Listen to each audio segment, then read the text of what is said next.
Pemirsa, isu kekerasan terhadap anak masih menjadi atensi dari negara dengan ribuan kasus tercatat setiap tahunnya yang didominasi oleh kekerasan seksual, fisik hingga psikis. Ironisnya, ancaman terbesar seiring kali datang dari lingkungan terdekat, termasuk keluarga dan juga kerabat yang menjadikan rumah belum sepenuhnya aman.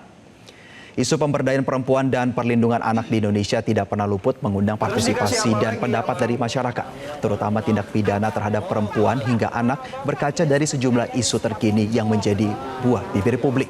Pemerintah menindaklanjuti situasi ini melalui payung hukum yang ketat, di mana pelaku kekerasan terhadap kekerasan anak dan juga perempuan dijerat hukuman berat hingga belasan tahun penjara atau bahkan hukuman mati untuk kasus tertentu.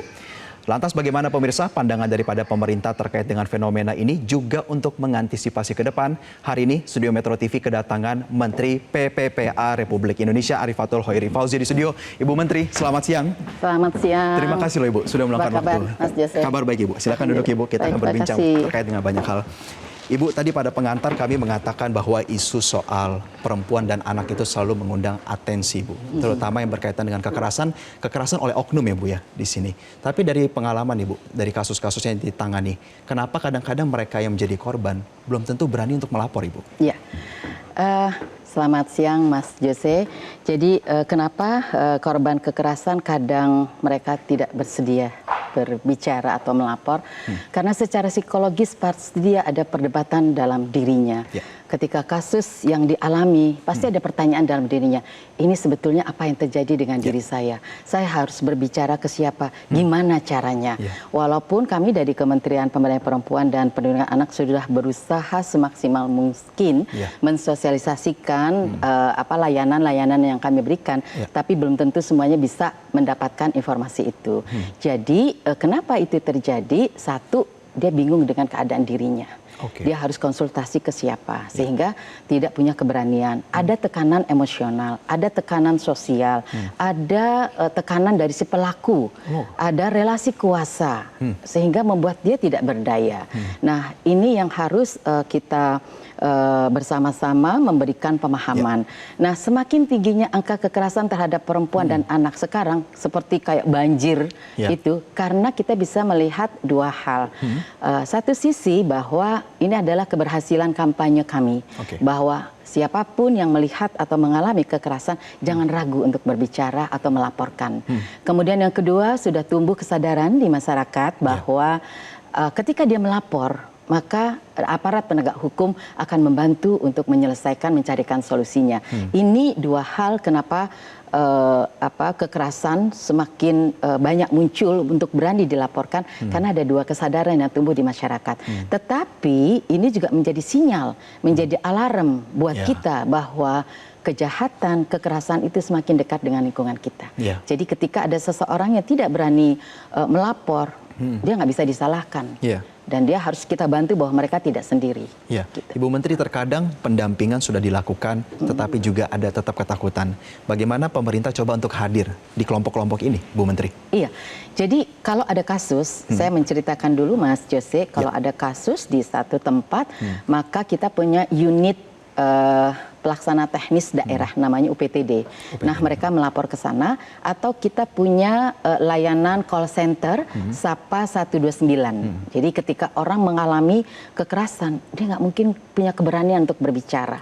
Lapor ke siapa? Maka kita sediakan lewat telepon di 129, nanti akan dilakukan pendampingan, penjangkauan dan sebagainya. Kalau bicara pun tidak sanggup, karena ini secara psikologis luar biasa. Nah, maka ada WhatsApp di 08 111 129 129. Dia bisa bercerita lewat WhatsApp gitu ya. Kemudian nanti kita lihat ini posisinya darurat atau bagaimana. Kalau darurat kita akan segera datangi. Kemudian kalaupun harus diamankan, kita akan tempatkan mereka di tempat aman. Ada rumah aman yang kita siapkan, tapi memang ini tidak boleh diketahui oleh siapapun gitu. Artinya integrasi dengan aparat penegakan hukum itu juga aktif ya Bu ya? Bagaimana sih Bu mekanismenya Bu? Iya, jadi gini, kita sekarang sedang memulai di DKI Jakarta layanan satu pintu untuk korban kekerasan. Biasanya kalau yang mengalami korban kekerasan, dia bingung nih mau kemana.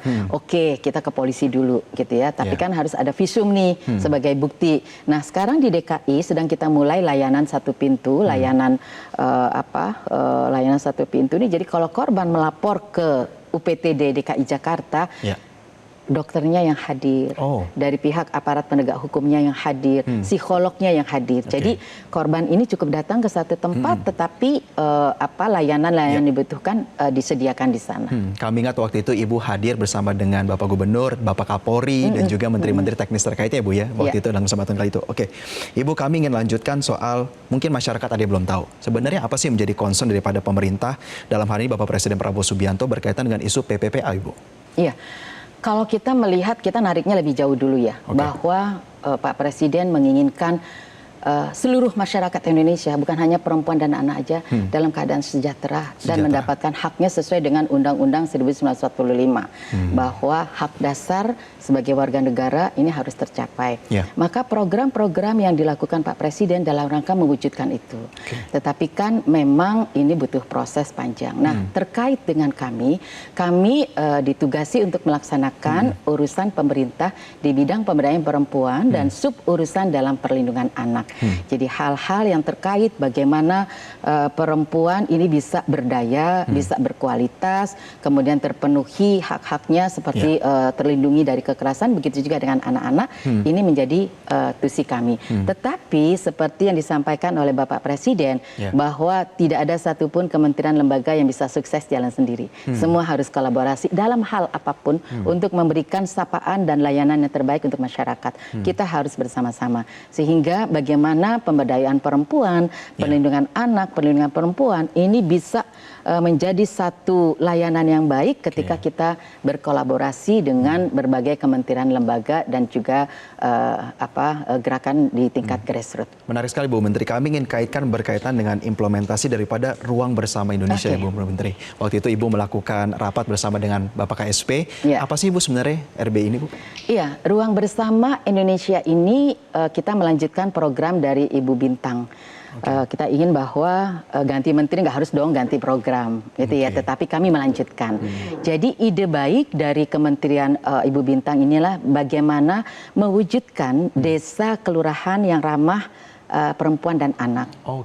Hanya saja waktu Bu Bintang ini kan fokus itu menjadi tugasnya KPPA.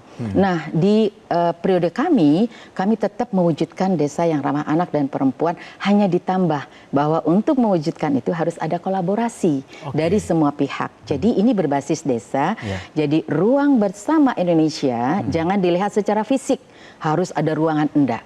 Itu lebih kepada filosofinya, bagaimana kita menyelesaikan persoalan-persoalan di tingkat desa. Dengan kolaborasi dengan seluruh stakeholder. Jadi kalau untuk pemberdayaan perempuan, pencegahan kekerasan, kita ingin melakukan pemberdayaan dan pencegahan berbasis komunitas. Jadi bukan di level yang di nasional ada, di provinsi ada, tetapi kita ingin menyentuh benar-benar yang bersentuhan dengan grassroots, dengan masyarakat secara langsung. Bu Menteri, terakhir sebagai penutup, atensi terhadap isu PPPA di kalangan masyarakat tidak pernah hilang begitu. Apa yang menjadi himbauan kepada masyarakat untuk aktif berpartisipasi dan berani berpendapat apabila mengalami hal-hal yang tidak baik dalam kehidupan mereka? Silakan, Ibu. Iya, saya ingin menyampaikan kepada seluruh masyarakat Indonesia bahwa kekerasan terhadap siapapun itu punya potensi dialami oleh siapapun. Maka pencegahan kemudian melindungi bersama-sama ini bisa kita lakukan. Tagline yang terbaik adalah saya tidak mau menjadi korban kekerasan dan saya tidak mau menjadi pelaku kekerasan. Ini yang sering disampaikan oleh Mbak Cinta Laura ya sebetulnya. Saya mengutip aja, tapi saya pikir ini bagus banget ketika seseorang sudah mempunyai kesadaran untuk tidak mau menjadi pelaku dan tidak mau menjadi korban, dia akan melakukan hal-hal yang bisa itu terjadi. Ketika seseorang sudah melakukan itu, kemudian dia terapkan di keluarganya. Saya nggak mau loh anak saya melakukan ini dan menjadi korban. Saya nggak mau loh suami saya nggak mau loh tetangga saya nggak mau loh masyarakat saya. Ini menjadi kekuatan yang luar biasa. Dan ini pemerintah nggak bisa sendiri. Ini harus bersama-sama, ada gerakan dari masyarakat juga, kesadaran tumbuh. Mungkin bukan kita yang menjadi korban, tetapi kita nggak ingin siapapun menjadi korban. Jadi kita harus bersama-sama membangun kesadaran itu. Dan tentunya kita berharap bahwa pemerintah akan selalu hadir bagi masyarakat. Harus. Pemerintah harus hadir untuk melindungi perempuan dan anak-anak Indonesia. Baik, Bu Menteri, terima kasih sudah meluangkan waktu untuk pemirsa Metro TV pada siang hari ini. Terima kasih. Dan pemirsa jangan kemana-mana, usai jeda Metro Siang masih akan kembali dengan beragam informasi menarik lainnya. Tetaplah bersama kami. Jelajahi cara baru mendapatkan informasi. Download Metro TV Extend sekarang.